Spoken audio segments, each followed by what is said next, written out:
Kahiaka. Good morning.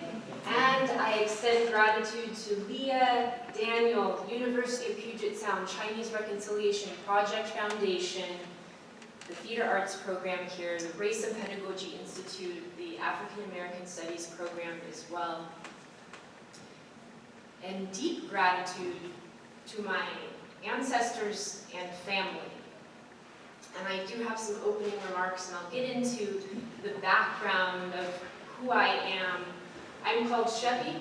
I use she, her pronouns, and when I was 5 years old, I was asked to be in a school play in kindergarten. The first line of dialogue, "What is a rainbow?"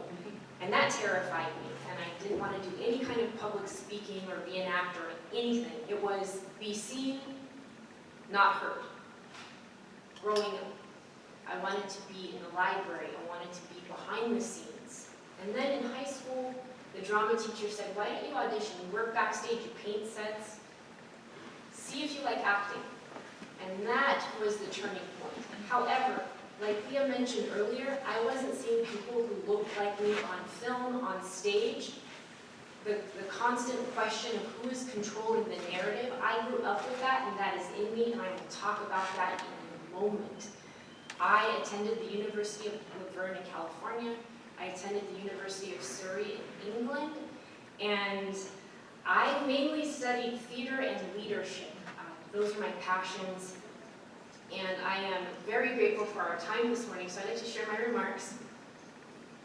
Every community owes its existence and vitality to generations from around the world who contributed their hopes, dreams, and energy to making the history that led to this very moment that we are experiencing right now.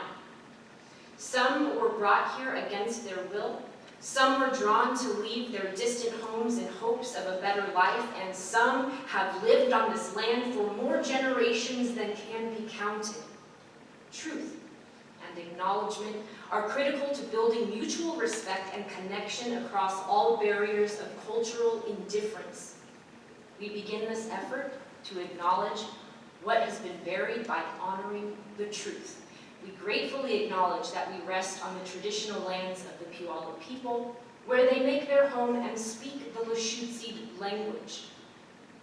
We acknowledge that the standard of living many of us in the United States enjoy today, that is disproportionately enjoyed by white people, is directly linked to the stolen people and labor extracted via kidnapping and torture of millions of African Americans and Black people for more than 10 generations. We pay respect to our elders past and present, and to you, future generations, to you young people coming up behind me. I acknowledge that I'm here on this campus, in this room. I acknowledge that my heart is racing, and I'm also a little bit nervous right now. And that's okay, because we're all human. So, I'm asking all of you to take a moment to consider the many legacies of violence, displacement, migration, and settlement that bring us here this morning. Please join me in uncovering such truths all the time. I welcome our ancestors into this space. I identify as mixed. Mixed is a word used to usually describe some kind of inanimate object, but it encompasses who I am. I am from a lineage that is Asian American, specifically Chinese, and Pacific Islander, Hawaii, Kanaka Maoli. That is my link to this table that I sit at with Leah and Daniel. I am also Black and Puerto Rican. That is who I am. And so, listening to these stories, knowing that we come from people from different areas off of the continental 48, my ancestry I'm still uncovering and learning about. And guess what? I also have some white ancestry. I'm Canadian too.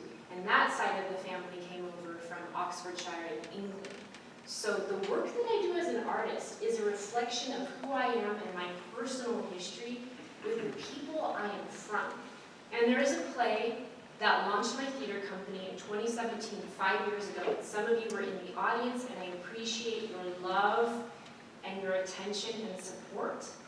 And that same play brought me to this campus in 2018 for the Race and Pedagogy National Conference. And the name of the play is The Chinese Question, the Tacoma Method. Just want to break down the title real quick. The Chinese Question. I asked my grandfather, Al Chung, where is Chinatown? And by the way, I grew up in Tacoma. He would change the subject. I grew up with this question, and he passed away when I was 9 years old. So I grew up with this question. There is no Chinatown in Tacoma. He would change the subject. He would say, we have to go to Vancouver, BC. We have to go to Portland. We have to go to Seattle. I grew up with this question of why. Why do we have to go outside of Tacoma? Time passed.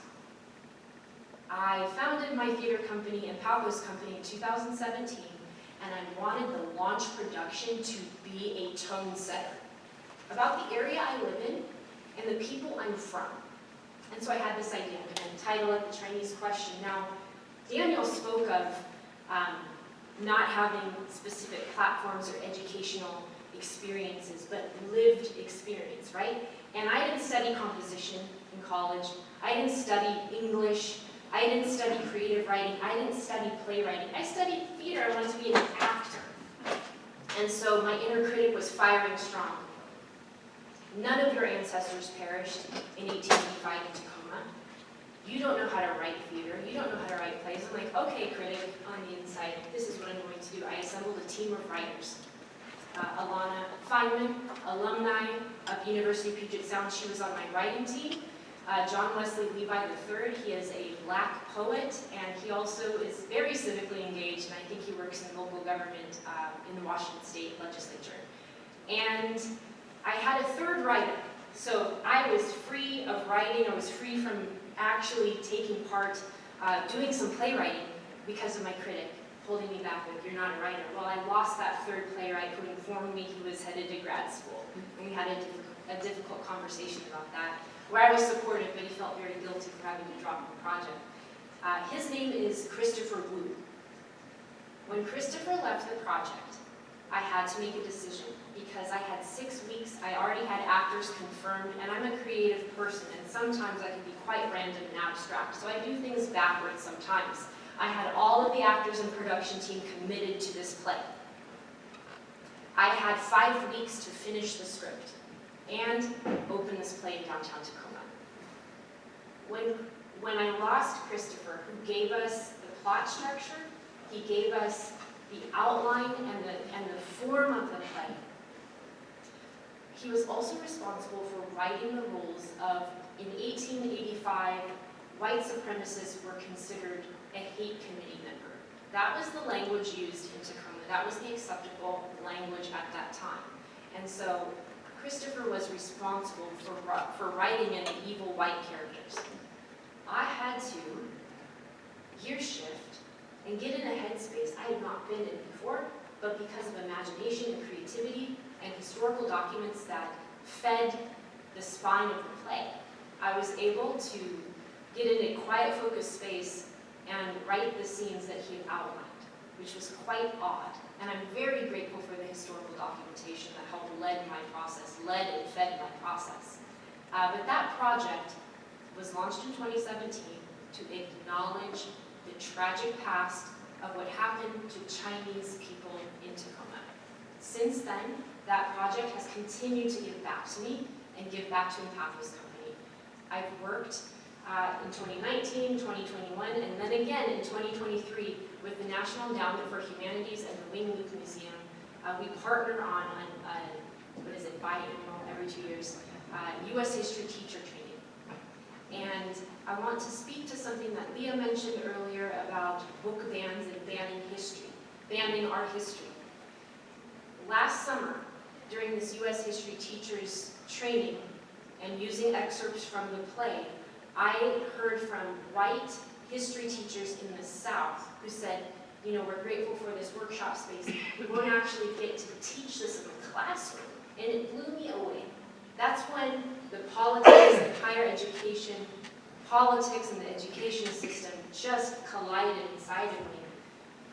Because of growing up and being exposed to Eurocentric and white American history, I'm constantly having to stray from what is my history, what is my heritage. I don't see it in theater and film. I'm not reading about it. And I'm very grateful for the storytellers and the voices I'm at the table with who are willing to tell the truth and willing to acknowledge the truth. And so for anyone in this room, if you're a student, if you're a first-year student, if you attend this school or you attend another campus and you have an idea for a story, keep track of it, record it, write it down. My question to you is, what is your relationship to power and how can you express it? What does that release look like? It might not be a play. It might be a project. That is my challenge to you, is to ask yourself, what is my relationship to power? What is my relationship to telling the truth?